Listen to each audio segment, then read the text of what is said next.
할렐루야. 사랑하는 유초등부 친구들, 우리 구정명절 잘 보냈죠? 이제 또 우리가 예수님과 함께 동행하며 살아요라는 주제로 2021년 시작을 했는데요. 이제 구정명절도 우리 잘 보냈으니까 또 새로운 마음으로 이제 또 시작하는 우리 모두가 되기를 우리 축복합니다. 항상 건강하고요. 우리 친구들 정말 주님 안에서 예수님과 함께 동행하며 살아내는 우리 모든 유초등부 친구들 되기를 다시 한번 주님의 이름을 축복합니다. 자, 오늘 말씀 볼게요. 사도행전 5장 1절에서 11절 말씀 우리 같이 한번 읽겠습니다. 시작. 아나니아라 하는 사람이 그의 아내 삽비라와 더불어 소유를 팔아 그 값에서 얼마를 감추매 그 아내도 알더라. 얼마만 가져다가 사도들의 발 앞에 두니 베드로가 이르되 아나니아야 어찌하여 사탄이 내 마음에 가득하여 내가 성령을 속이고 땅값 얼마를 감췄느냐. 땅이 그대로 있을 때에는 내 땅이 아니며 판 후에도 내 마음대로 할 수가 없더냐. 어찌하여 이 일을 내 마음에 두었느냐. 사람에게 거짓말한 것이 아니요 하나님께로다. 아나니아가 이 말을 듣고 엎드려져 손이 떠나니 이 일을 듣는 사람이 다 크게 두려워하더라. 젊은 사람들이 일어나 시신을 싸서 메고 나가 장사하니라. 3시간쯤 지나 그의 아내가 그 일어난 일을 알지 못하고 들어오니 베드로가 이르되 그 땅 판값이 이것뿐이냐 내게 말하라. 아니 이르되 예 이것뿐이라 하더라. 베드로가 이르되 너희가 어찌 함께 꾀하여 주의 영을 시험하려 하느냐. 보라 내 남편을 장사하고 오는 사람들의 발이 문 앞에 이르렀으니 또 너를 메어 내가리라 하니 곧 그가 베드로의 발 앞에 엎드려져 혼이 떠나는지라. 젊은 사람들이 들어와 죽은 것을 보고 메어다가 그의 남편 곁에 장사하니 온 교회와 이 일을 듣는 사람들이 다 크게 두려워하니라. 아멘. 오늘 제목 뭐예요? 자, 초대교회 두 번째 위기 그러나 승리하는 교회입니다. 두 번째 말씀입니다. 지난주 첫 번째 지난주 말씀 복습해 보면 처음 초대교회는 어떤 말씀? 굳건한 말씀 속에서 계속 성장했어요. 미문 앞에 40년 동안 구걸하던 안진뱅이가 일어나서 그 사람이 일어나자마자 감격과 기쁜 마음과 동시에 또 자신의 장애가 아직은 완전히 낫지 않은 마음이 있을 수 있잖아요. 그래서 베드로와 요한을 가지 못하게 했고 솔로몬 행각에 모여서 베드로의 두 번째 설교가 시작됐어요. 여기 미문이라는 곳, 여기 앞에 앉아서 안진뱅이가 있고요. 솔로몬 행각이 이쪽, 예, 대리석으로 되어 있는 곳이고 이곳에서 랍비들과 또 예수님께서도 설교한 곳, 베드로가 두 번째 설교를 했지요. 그래서 첫 번째 설교했을 때는 남자의 수가 신도의 수가 3,000명 되는데 두 번째 설교한 후에는 남자의 수만 5,000명이 더해지는 계속 이렇게 부흥하다가 첫 번째 어려움이 뭐였어요? 외부로부터 오는 심각한 위험, 그렇죠? 그것을 보고 제사장, 성전 맡은 자, 사두개인, 그러니까 예수님을 십자가에 죽이는데 큰 이 사람들이 역할을 한 사람들, 나쁜 사람들이 베드로와 요한을 잡고 그 다음에 이런 어려운 일들이 있었어요. 그렇죠? 잡고 신문하고 막 그랬는데 그러나 두 번째 어떻게 했어요? 초대교회 처음 교회는 굳건한 믿음을 잃지 않았어요. 그렇죠? 베드로와 요한이 예전에 예수님 십자가에 못 박힐 때는 도망갔잖아요. 그리고 베드로 같은 경우는 3번이나 예수님 부인하고 저주하고 마지막에는 그런 사람인데 이제는 굳건한 믿음 가운데 도망가지 않았어요. 베드로와 요한이 대답하여 이르되 하나님 앞에서 너희의 말을 듣는 것이 하나님의 말씀을 듣는 것보다 옳은가 판단하다. 우리는 보고 들은 것을 말하지 아니할 수 없다. 우리는 지금 생명을 잃는다 해도 이제 복음의 구경꾼이 아니라 뭘로 살기 원한다? 증인으로 살기 원한다 하고 하니까 이 사람들이 사내들인 공의에 이 사람들이요 안진뱅이가 40년 동안 앉아있다가 일어난 사건도 있죠. 확실한 증거도 있고 베드로와 요한이 이렇게 굳건한 믿음을 잃지 않으니까 그냥 보내줬어요. 그래서 위기에서 승리했고 이제 돌아와서 어떻게 해요? 네, 기도하죠. 함께 기도했어요. 함께 기도하니까 정말 마지막에 지진이 일어나서 그렇죠? 그곳에 지진 빌기를 기도를 다 끝내니까 지진이 일어났다. 지진이 일어나는 것은 성경에서 하나님께서 그것 가운데 임재하신다. 하나님이 임재하시는 걸 어떻게 땅이 흔들리는 것을 통해서 알게 하시는 거예요. 그래서 하나님이 우리의 기도를 들으셨구나 하고 담대하게 말씀을 전한 후에 오늘 이제 사건이 가는 겁니다. 그러니까 초대교회는 이렇게 굳건한 말씀과 굳건한 믿음과 굳건한 기도를 통해 계속 성장하고 있었어요. 오늘은 이제 첫 번째 우리 같이 한번 읽어봅니다. 시작. 성령의 역사하심과 말씀 가운데 진짜 서로 돕고 보살피는 교회가 되었고요. 특별히 그 중심에 누가 있었어요? 바나바라는 사람이 있었답니다. 바나바라는 사람. 자, 사도행전 처음 초대교회의 모습이 어땠어요? 경건했고 성도의 교제 능력 서로 하나 되고 세상 속에 영향력이 있는데 오늘은 또 한 가지. 자, 4장 33절 읽어봅니다. 사도들이 큰 권능으로 인하여 주 예수의 부활을 증언하니 예수님이 부활하셨다. 그 복음의 핵심을 전하는 거 어떻게 해요?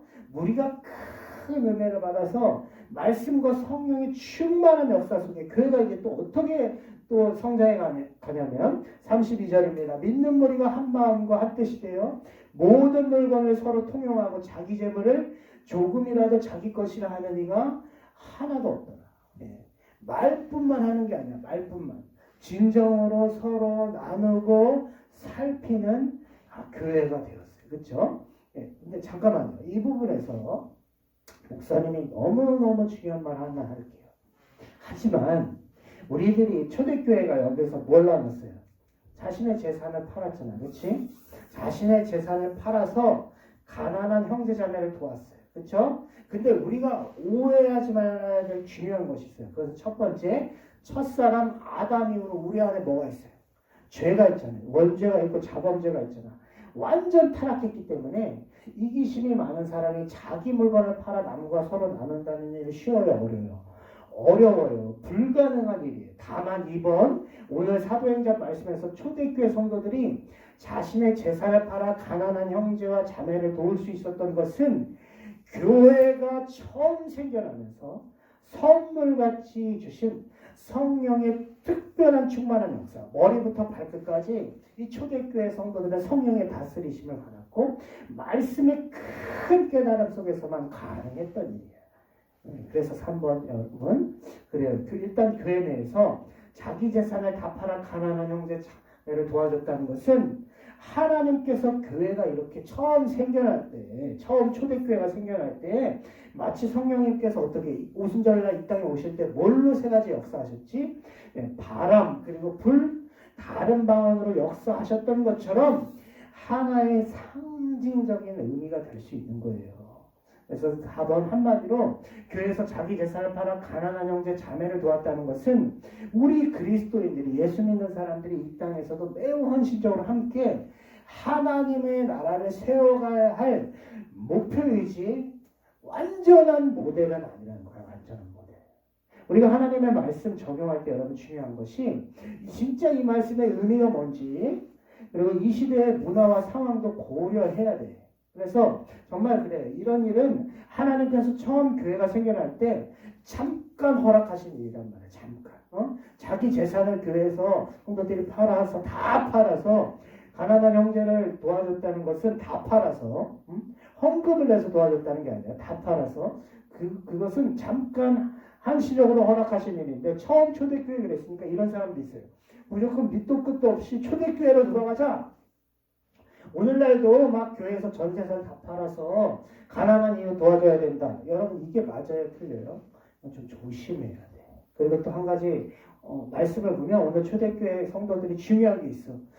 자신의 재산 다 팔아서 가난한 형제 자매 도울 때 강제로 하지 않았다는 거. 강제로. 자발적으로 자기 스스로 자원해서 감사하는 마음으로 이것들을 해야 돼. 응? 이렇게 남을 섬기는 게 강제로요 하고 법으로 억압하면 이런 것들은 다 범죄예요. 죄악이에요. 이런 것들은 한국 사람들이 뭐예요? 이 성경을 잘못 이해해가지고 써먹은 사람들이 누구예요? 공산주의. 그렇죠? 이단들이 막 이렇게 재산 팔아가지고 다 도와줘야 된다. 근데 나쁜 일하는 거야 실제로. 거룩한 하나님의 말씀 이렇게 적용 잘못하면 안 되는 거예요 여러분. 그래서 특별한 성령의 역사하심과 말씀 가운데 처음 초대교회는 이렇게 진짜 서로 돕고 보살피는 교회가 됐고 특별히 오늘 누가 있었다고? 그 중심에 바나바라는 사람이 있었다는 거예요. 36절 그브로에서 난 외이족 사람이 있으니 이름은 요셉이라 사도들이 일컬어 바나바라 번역하면 위로의 아들이라 하니 그가 밭이 있으면 팔아 그 값을 가지고 사도들의 발 앞에 두니라. 바나바 원래 이름이 뭐라고? 요셉. 고향이 지중해 그브로 섬이라는 곳이 있어요. 거기에서 있었는데 이 사람은 얼마나 초대교회에서 내에서 가난한 사람들 잘 도와주고 위로를 잘했는지 사도들이 별명을 하나 붙여줬어. 그게 뭐예요? 바나바야. 원래 이름은 요셉인데 위로의 아들이라. 이 사람은 위로의 아들이라. 또한 이미 말씀드렸지만 처음 초대교회는 예수님 부활하시고 승천하신 이후에 오순절 될 때까지 어디에서 기도했죠? 여러분 120명이 마가의 다락방이라는 곳에서 기도했어. 자, 큰 다락이에요. 다락방에 120명 들어가면 집이 클까요? 적을까요? 아주 큰 집이에요. 거기에서 이 마가란 사람이 부자였을 거예요. 근데 이 마가의 삼촌이 바로 바나바예요. 그러니까 이 사람은 한마디로 부자였고 부유한 사람이었어요. 근데 여러분 이렇게 돈이 많고 부자가 한번 생각해 보죠, 여러분. 돈이 많다고 해서 자신의 재원 재산 헌신하는 거 쉬울까요? 어려울까요? 어려워요. 많이 가진 사람들이 헌신하는 것도 되게 어려운 일이에요. 가난한 사람들이 물론 좋게 내는 것도 어렵지만 돈을 내는 것도 어렵지만 부자가 되는 것도 어려워. 근데 바나바가 오늘 어떻게 여러분 그의 재산을 다 팔아 가난한 형제 자매를 도울 수 있었을까요? 사도행전 11장 24절 바나바는 착한 사람이고 성령과 믿음이 충만한 사람. 그러니까 믿음, 순전한 믿음과 말씀이 그 속에 있고 하나님 앞에서 살려고 했기 때문에 이게 가능한 거야. 여러분 바나바도 자신의 전 재산 다 파는 것 어려웠겠죠. 쉽지 않았을 거예요. 아까운 생각도 있었을 수도 있어요. 그러나 하나님의 은혜 가운데 내가 감당하리라고 철저히 헌신할 수 있었던 거예요. 그래서 사도행전 첫 초대교회 모습은 그래서 어떻게 됐어요? 바나바 헌신이 중심에 있었고 그래서 34절 그 중에 가난한 사람이 없으니 이는 밭과 집이 있는 자는 팔아 그 판 것의 값을 가져다가 35절 사도들의 발 앞에 두기 그들이 각 사람의 필요에 따라 나눠줍니다. 사도들이 공정하게 각 사람의 필요에 따라 좀 부유한 사람은 적게 주고 가난한 사람은 많이 줬겠죠. 그래서 초대교회가 이렇게 말뿐이 아니라 진정으로 서로 나누고 살피는 교회가 됐어요. 이런 교회가 됐어요. 그렇죠? 그러나 초대교회가 오늘 두 번째로 어려움을 겪었습니다. 이제 외부적이 아니라 교회 내부로부터 심각한 공격이 시작돼요. 사실 여러분 공동체가 무너질 때는요. 외부에서 올 때는 잘 안 무너져요. 왜냐하면 외부에서 올 때는 우리가 막잖아. 그렇지? 방어하잖아. 근데 내부에서 공격이 더 무서울 수가 있어. 완전히 무너뜨릴 수 있는데 두 번째 그 공격은 무엇인지 한번 봅시다. 읽어봅니다. 아나니아 삽비라는 말씀 앞에서 결국 하나님 앞에서 큰 죄를 지므로 내부적인 공격을 일으켰어요. 자, 5장 1절 아나니아라는 사람이 그의 아내 누구? 삽비라와 더불어 소유를 팔았어. 여기까지 좋잖아요. 그렇죠?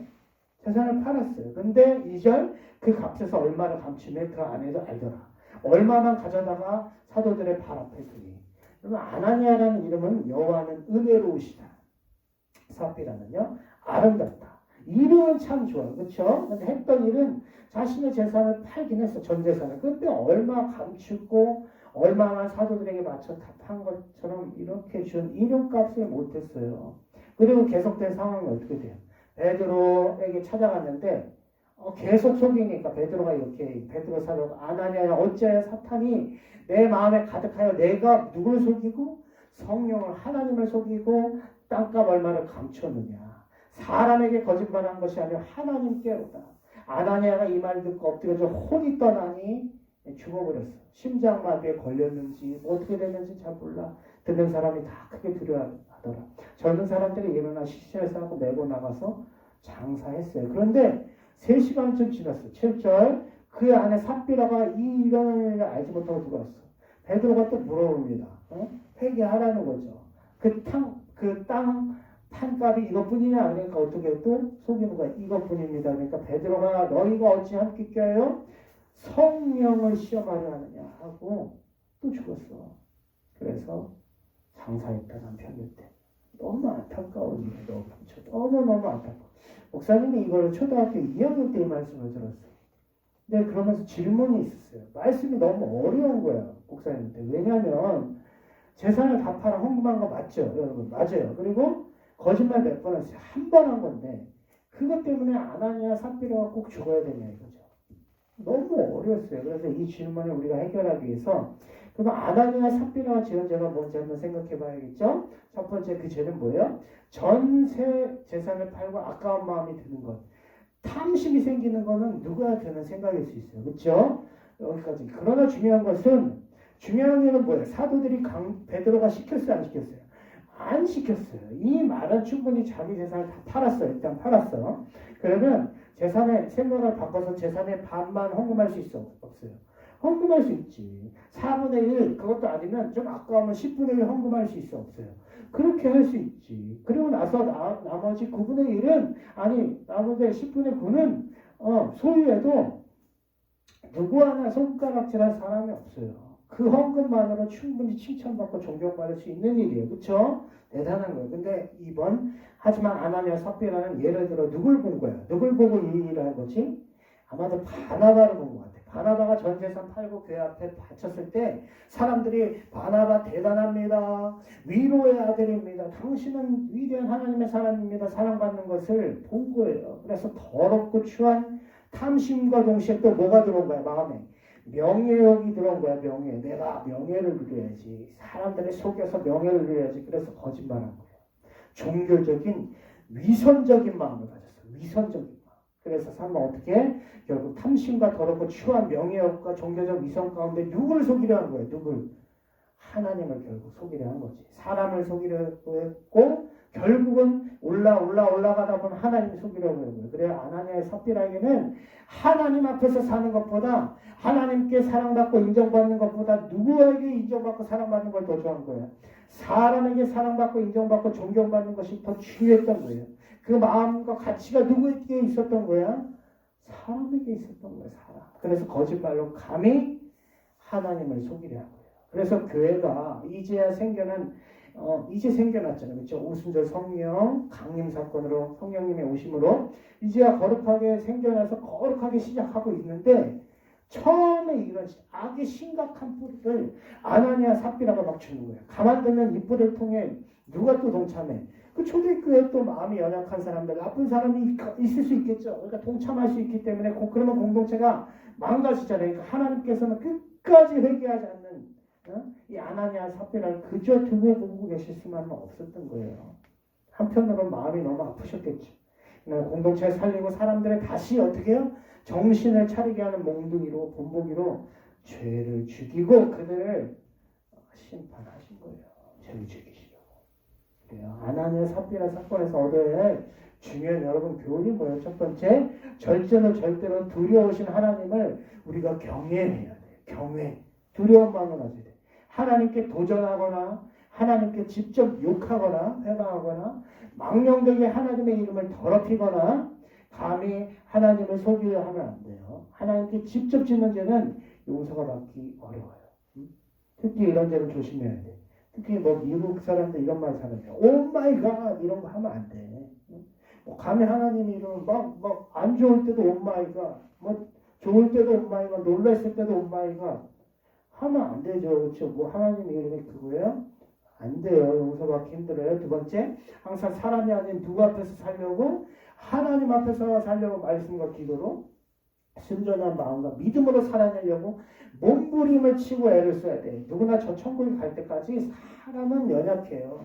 죄가 많아서 늘 아나니아 삽비라처럼 더럽고 추한 탐심이 있고 명예욕이 있고 종교적 위선으로 가득할 수밖에 없는 게 사람이야. 그게 한계야. 이것을 우리가 경계하고 조심해야 돼. 뭘로? 말씀과 기도로 계속 살펴봐야 돼. 그리고 세 번째, 죄는 누구나 지을 수 있지만 뭐 해야 돼? 죄 지었으면 바로 철저하게 회개할 줄 아는 사람이 돼. 빨리 돌이켜야 돼. 빨리 돌이켜야 돼. 하나님의 은혜를 구하는 사람이 돼. 우리들이 이런 훈련이 되어 있어야 합니다. 하나님께서 공동체에서 그리고 네 번째, 이거 중요합니다. 특별하게 거룩함을 요구하실 때가 있어요. 거룩함. 성장시키는 중요한 시기에 있는데 그때 분보기가 되면 안 돼. 그렇죠? 세상 말로 본보기가 되면 안 돼. 그때 걸리면 안 된다고. 예를 들어 본보기가 돼서 교회가 성장하고 있고 더 거룩해져야 되는데 그때 나쁜 일 할 때는 하나님이 너무하시는 게 아니라 충분히 그때 심판받고 그 뿌리가 꺾여져 나가야 돼요. 그걸 인정해야 돼. 이렇게 물론 아나니아 삽비라가 어떤 분들은 또 그런 의미도 있어. 헌금 도둑질 하지 마세요.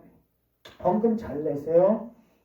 하나님의 헌금하고 아나니아 삽비라처럼 훔치면 안 됩니다. 그것도 교훈일 수 있지만 이런 큰 아주 깊은 내용들이 이 안에 있는 거예요. 그리고 세 번째, 그래서 승리하는 교회가 된다는 것은 어떻게 해야 돼? 끊임없이 말씀 앞에서 그리고 하나님 앞에서 어떻게 몸부림을 쳐야 돼. 말씀과 기도 애를 쓰고 몸부림을 쳐야 하나님께서 승리하는 교회가 되게 하신다니까요. 승리하는 성도가 11절입니다. 온 교회와 이 일을 듣는 사람들이 다 크게 두려워합니다. 하나님을 두려워하게 됐고 사도들을 또 존경하게 됐어요. 정신을 차리고 마음 가다듬고 바로 서서 다시 순전한 믿음으로 승리하는 교회가 됐어요. 오늘 이 사건은 하나님이 심판과 또 은혜를 주심으로 잘 해결됐어요. 근데 한편 생각해 보세요. 아나니아와 삽비라의 이 일은 사실 해결하기 쉬운 문제는 아닌 게 맞아요, 여러분. 왜냐? 첫 번째, 사람은 다 죄가 많고 연약해서 교회 안에는 아나니아와 삽비라 같은 사람이 충분히 있을 수 있기 때문이야. 안 드러난 거야, 아직. 그쵸? 아나니아 삽비라처럼 안 드러난 거지 악의 뿌리가 자라고 있었을 가능성이 충분해. 어렵잖아. 이 사람들 어떻게 더 걸러내. 거기에 만약 베드로가 또 요한이나 어떤 그 다른 12사도 중에 한 명이 스스로 직접 이런 죽음에 야, 너 아나니아 삽비라 너 죽어라. 이거 잘못했으면 직접 하나님의 이름이 아니라 직접 징계하면 심판하고 그러면 어떻게 해요? 사람이 다 연약하고 죄가 많아서 이 징계를 다른 성도들이 사도들 말고 받아들이기 쉽지 않았을 거예요. 그래서 사도 베드로는 이상하다. 다른 사도들 이상하네 하고 대적하는 수 있을 가능성도 많고 공동체가 그것 때문에 힘들었을 수도 있어. 이 쉽지 않은 문제의 가정 가운데 처음 교회 초대교회가 원래 어떤 교회였어요? 기도하는 교회였잖아. 어떻게 하나님 앞에 막 살아내려고 이 사도들이 베드로와 요한도 제9시 오후 3시에 막 기도하는 사람들에서 몸부림치는 교회였기 때문에 누가 이 문제를 해결해 준 거야? 누가? 지금 말씀 보면 누가 아나니아와 삽비라를 심판한 거야? 베드로가 아니라 어떻게 보면 어떻게 보면이 아니라 누가? 하나님이 직접 악의 뿌리를 뽑아놓으신 거잖아요. 심판하심으로 피할 길을 주신 거예요. 피할 길. 베드로가 직접 했다면 이것은 문제가 생길 수 있어요. 교회 공동체에 더 큰 상처와 분열을 가져올 수 있는데 하나님이 심판하시고 뿌리를 뽑으니까 깨어짐이 없어. 그렇죠? 다시 처음 초대교회가 내부적으로 어려움을 겪고 성장하게 하신 거예요. 그래요. 초등부 여러분, 참으로 승리하는 교회가 된다는 것은 끊임없이 하나님의 말씀 앞에서 하나님 앞에서 몸부림을 쳐야 돼. 하나님이 당연히 우리를 도우시죠. 하나님의 자녀니까. 그러나 우리 편에서 어떻게 믿음으로 순전한 믿음을 하나님 도와주세요. 하나님 은혜 주세요. 기도하고 말씀 가운데 몸부림을 쳐야 승리하는 교회가 되게 하십니다. 사랑하는 여러분, 말씀 정리합니다. 오늘 진짜 처음부터 초대교회는 성령의 역사하심과 말씀 가운데 진짜 서로 돕고 보살피는 교회가 됐죠. 말뿐이 아니야. 그렇죠? 특별히 바나바가 저기 전 재산을 팔아가지고 가난한 형제자매 도왔어. 그러나 처음 초대교회 내부에 외부가 아니라 큰 문제. 누가? 아나니아와 삽비라가 말씀 앞에서 결국 하나님 앞에서 큰 죄를 지었어. 교회가 큰 시련을 만나게 됐어. 분열될 수도 있어요. 그런데 무너질 수도 있는데 초대교회는 정말 하나님의 말씀 앞에서 하나님 앞에서 몸부림을 치고 애를 쓰고 말씀과 기도 가운데 몸부림치는 교회였기 때문에 누가 이 문제를 해결해 주신 거예요? 누가? 베드로가? 아니야. 누가? 하나님께서 직접 심판하시고 가장 정확하게 분명하게 상황을 정리해 주셨고 피할 길을 주시는 은혜 주셔서 다시금 승리하는 교회가 될 수 있어요. 이 말씀은 우리 어디에 새겨야 돼? 마음판에 새기고 여러분 하나님이 우리를 도와주시는 게 맞아요. 하나님이 우리에게 은혜 주시는 걸 맞지만 그러나 우리가 한편으로 어떻게 돼? 순전한 믿음 가운데 기도하고 말씀 가운데 애를 써서 한 걸음 한 걸음 나갈 때 정말 우리 교회가 승리하는 교회가 되고 앞으로 우리가 또 세울 교회가 승리하는 교회가 되고 여러분이 승리하는 성도가 될 거예요. 그것을 믿고 승리하는 여러분 다 되시기를 주님의 이름으로 축복합니다. 기도하겠습니다. 하나님 아버지, 오늘 초대교회가 내부적으로 큰 어려움을 만났습니다.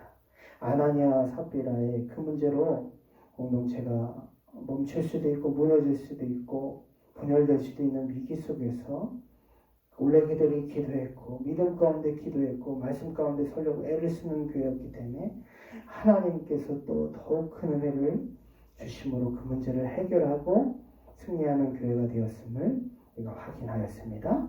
이 말씀을 마음판에 새기고 우리도 하나님 앞에서 말씀과 기도로 올해 예수님과 함께 동행하며 애를 써가는 우리 모든 친구들 될 수 있도록 축복하여 주시옵소서. 항상 코로나 바이러스부터 건강할 수 있게 도와주시고 하나님께서 우리의 건강을 지켜주시겠지만 또 한편으로 우리가 마스크 잘 쓰고 손 잘 씻고 사람 많은데 조심하고 해서 또 코로나 걸리지 않도록 은혜를 베풀어 주시옵소서. 감사드리며 예수님의 이름으로 기도합니다. 아멘. 우리 다음 주까지 건강하고요. 항상 또 우리 공부 열심히 하고 우리 친구들 다시 만날 날을 이 자리에서 만날 날을 소망합니다. 우리 또 다음 주에 건강한 모습으로 만나겠습니다. 우리 사랑을 축복합니다. 안녕.